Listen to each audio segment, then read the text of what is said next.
to Books, Kids, and Creations, a part of the Authors on the Air Global Radio Network. I'm your host, Tracy Blom, and I feature people who inspire future generations with their work. And today I have one of the coolest guests I think I've ever had on the show, Chris Hadfield, who is a New York Times international best-selling author, astronaut, fighter pilot. He's lived off planet for 6 months on the International Space Station, helped build the space station. I mean, oh my gosh, you have done so much, and I haven't even touched on your acting career and your music career. You have done so much, Chris. Thank you so much for being here.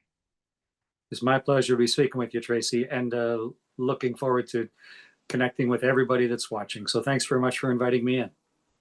You're welcome. Well, I had the pleasure of reading your new book, Final Orbit, that comes out during World Science Week. I'm sure that's timed on purpose. Yeah. I wanted to know, I guess before we jump into your book, a lot of kids when they're little, they say, I want to be an astronaut when I grow up. And you actually became an astronaut. So when you were little, did you want to become an astronaut, or um, what sparked that moment for you in your life? Tracy, I think there's a big difference between saying I want to be an astronaut and I've decided to turn myself into an astronaut. They're very different things. I think everybody kind of wants a lot of stuff, but if you actually intend to make those things come true, then you have to decide. You can't just want. And so I decided when I was 9 years old that I was going to start turning myself into an astronaut. Sort of like that artwork beside you, a little person looking at a telescope, starting to think about what they're deciding they're going to be when they get older. And so when I was 9 years old, just turning 10, I watched the very first people walk on the moon. And I just thought, that's the most amazing human adventure. And I want to be part of that. I want to do that. And so starting then, I just used that to help me choose what to do next, what book to read, what show to watch, what to learn about, what courses to take in school and after school, whether I should join the Air Cadets and learn to fly, what food I eat, do I keep myself in shape, all of those things. It makes life much easier when you've decided something about your future, and that helps you make all the little decisions every day.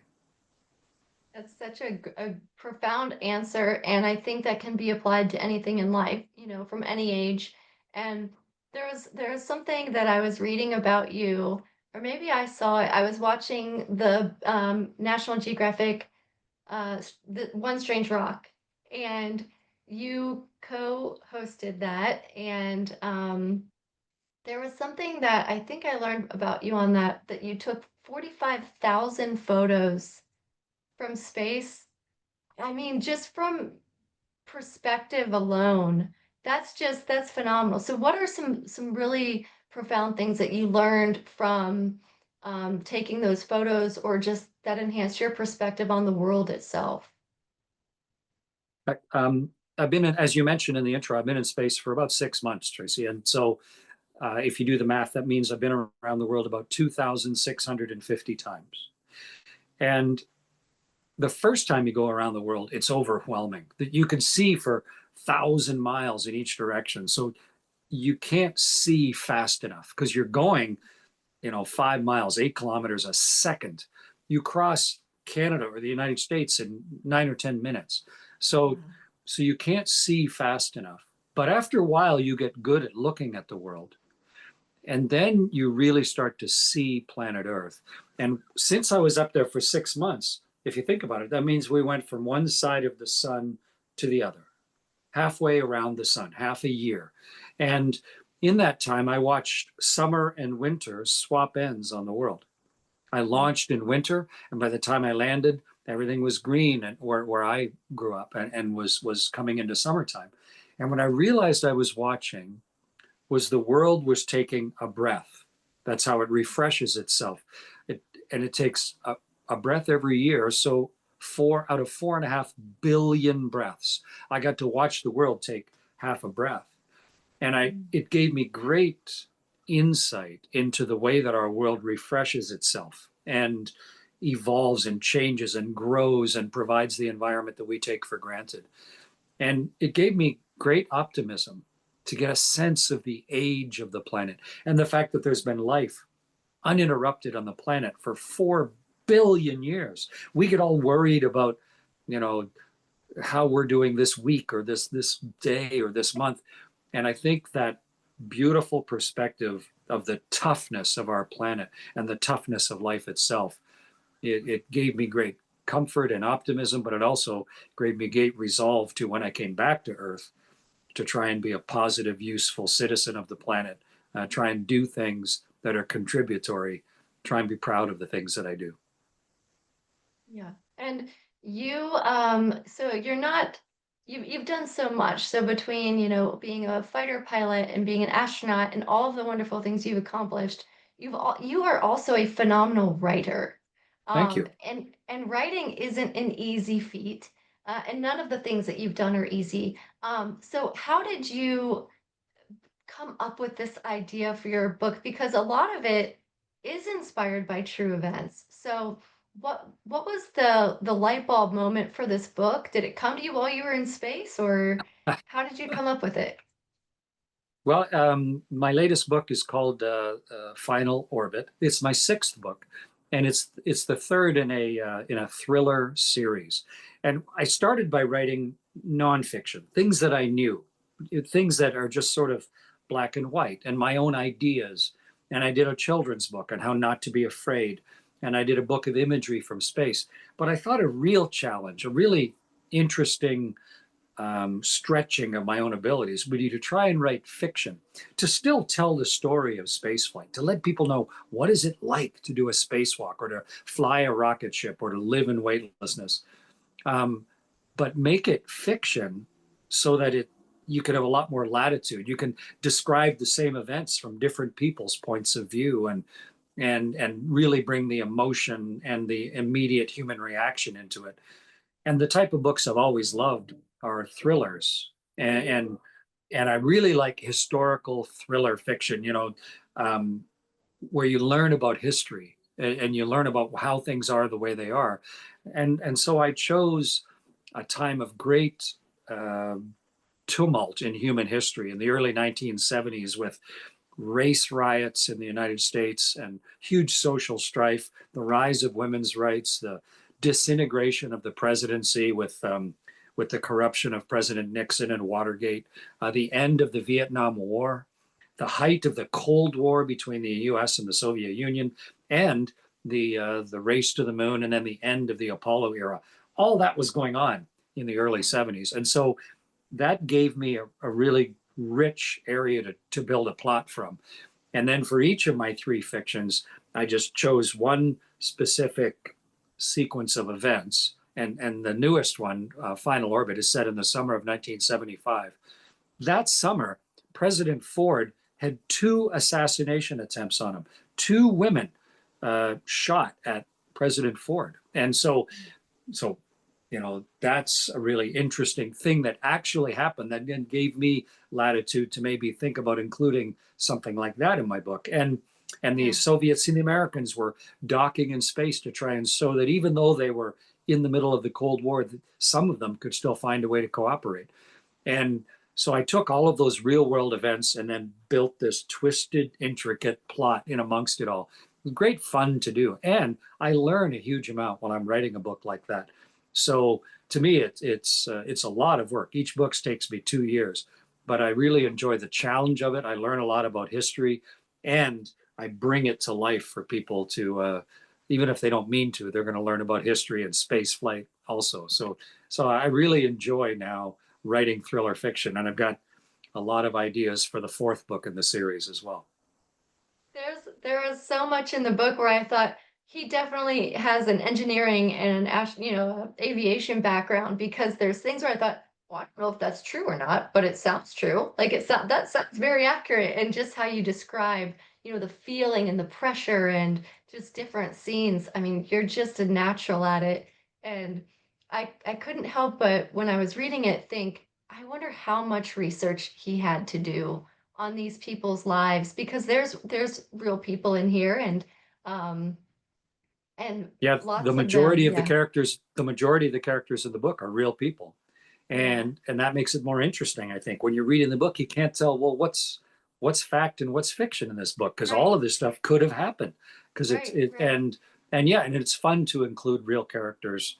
At first, when I started, I thought, well, geez, can you just include real characters? Are they, are they gonna Apparently you get mad can. at me or something? But so long as you don't slander them or misrepresent them or have them do something out of character or really bad, then Yeah.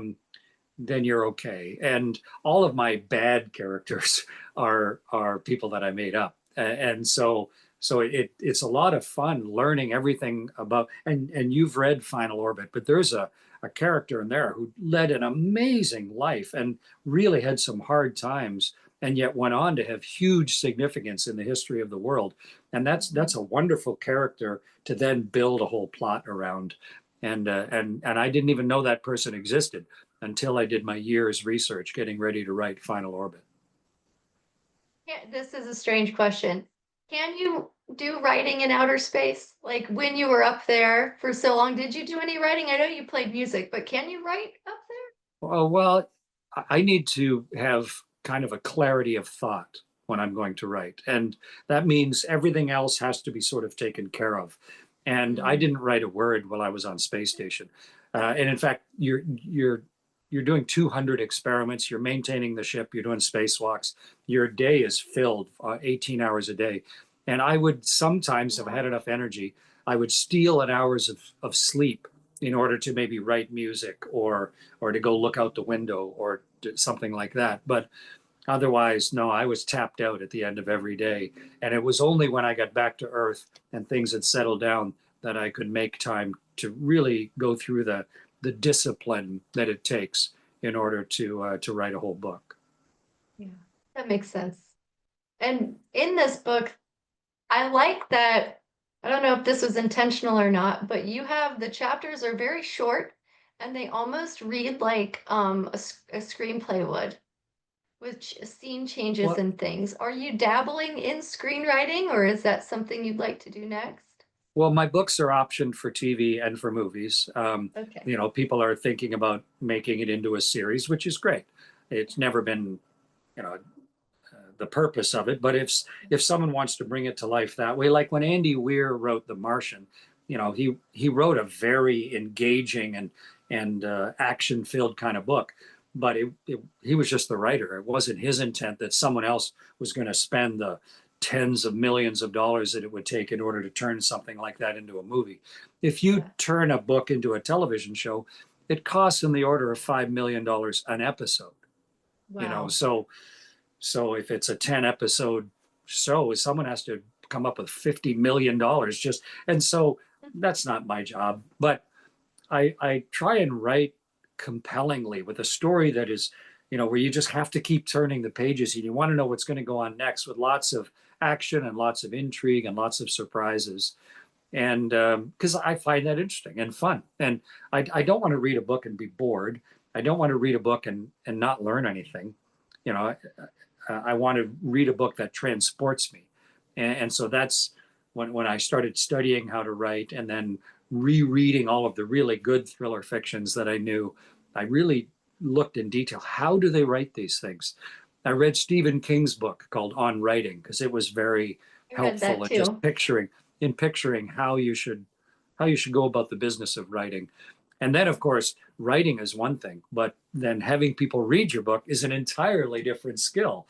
Yes. There are a million books a year published, and most of them nobody reads. So if you want someone to read your book, not only do you have to work super hard on writing a good book, but then you have to work equally as hard on finding a way to let other people discover your book and to find a way to purchase the book. So that I never really intended that to be.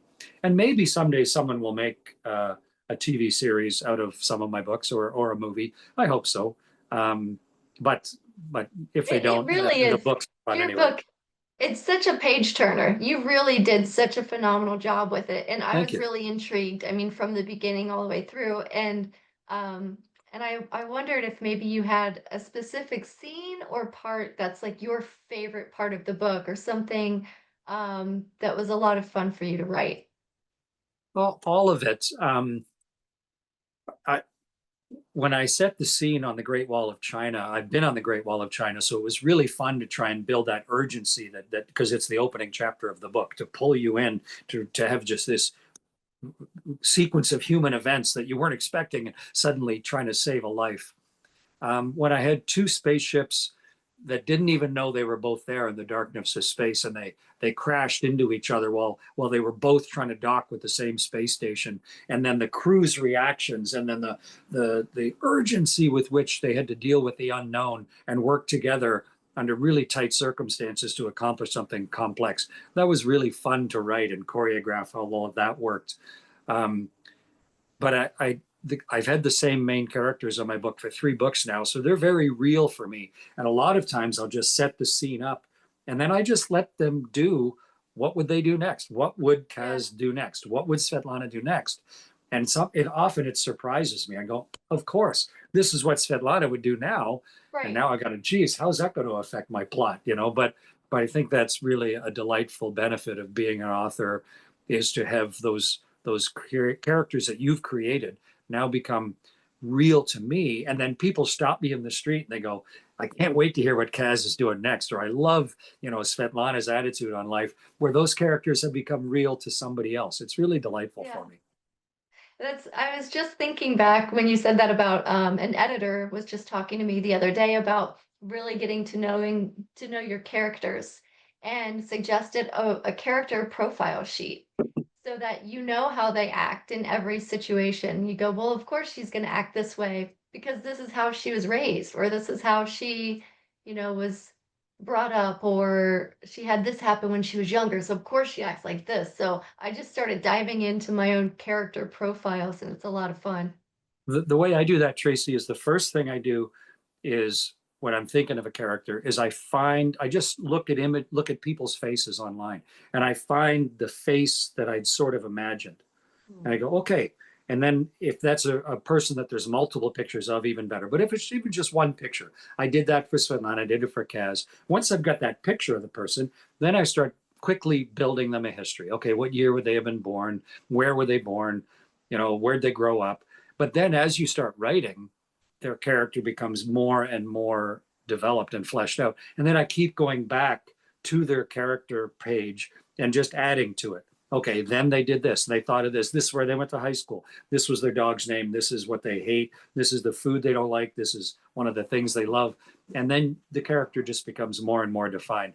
And when you write multiple books with the same lead characters, then the characters can become quite distinct, and they have a strong personality. And then it makes it even easier to recognize what they would do next.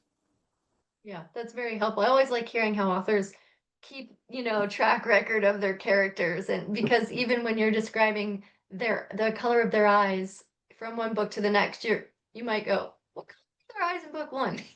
So, Yeah. um, Yeah. You've got to keep. I don't know how else to do it, but yeah, that's the way I do it. My plot line, I just sort of have a rough idea. I need enough room that I can develop a plot. But for the characters, I'm pretty meticulous. And even whenever I introduce a new character, I immediately put it in the character book and then start making notes about that character, get a picture of them, or a picture of what I think they would look like. And then they become real enough to me that I can write them into the book. yeah. Well, your writing's phenomenal, of course, and I saw that you have a big book tour planned for the book all the way through to the end of the year. Lots of international travel.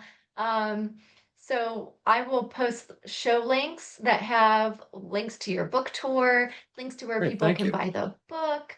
I always ask everybody who comes on the show, um, what advice do you have for future generations? And that can be for relative to space flight, relative to just being human. Sure.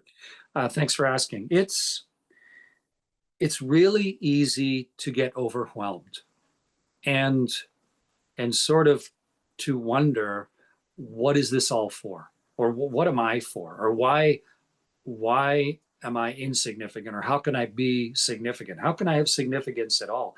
Imagine what it was like for me doing a spacewalk, where I'm this little incredibly tiny being with the enormity of the world over this way, but I'm out in space, which goes on forever. And how could you not just be completely overwhelmed with your own insignificance in a moment like that? Yeah. But at the same time, I was actually there.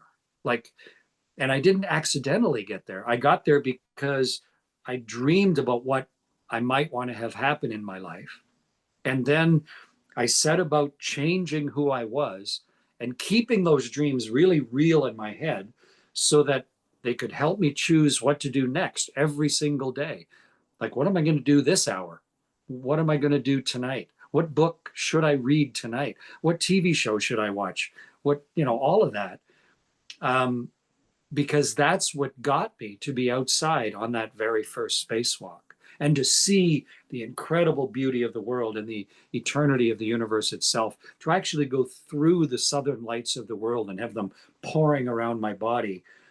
That wouldn't have happened if I hadn't deliberately given myself dreams and goals and then been relentless in each day trying to change who I was to get closer and closer to the person I dream of being. And so when you feel yourself getting overwhelmed or getting a little bit desperate with, and there's just so much distraction right now. It's so easy to get other people yelling at you about stuff. Imagine what it was like 200 years ago before we had radios and television. You couldn't even hear live music. You couldn't hear music unless you made it yourself or you happened to go to a symphony. Otherwise, there was no music in your life. Just now, it's a cacophony. And I think it's even more important to clearly give yourself the time to imagine what you want to have happen in your life. And then you don't need to tell anybody else, but then bit by bit, make choices, the small choices in your life that to change who you are a tiny bit. I'm going to read this book about it. I'm going to watch this show about it. I'm going to go visit the museum about that. I'm going to make little steps, and bit by bit, you can herd your life like a big bunch of sheep closer and closer to the fields that you actually want your life to be in. And that's the way I've conducted life. It's the way I still conduct life. It's why I write books now. And it allows me then to get up excited every day about the stuff that I'm going to try and accomplish today. And every night I look back and go, well, I didn't get everything done, but I got some stuff done. Yeah. But it's a progression. And I think feeling that progression in life is one of the fundamental secrets of life itself. Well said. Very, very well said. And good advice for so many people, young and old. And you are just such a legend, such an inspiration. I'm so thankful for this opportunity to speak with you. And great, great best of luck on your book tour. And thank you so much Thank for you. being here, Chris. Well, thank you for inviting me in, and I hope everyone enjoys the book. I'm glad that you did.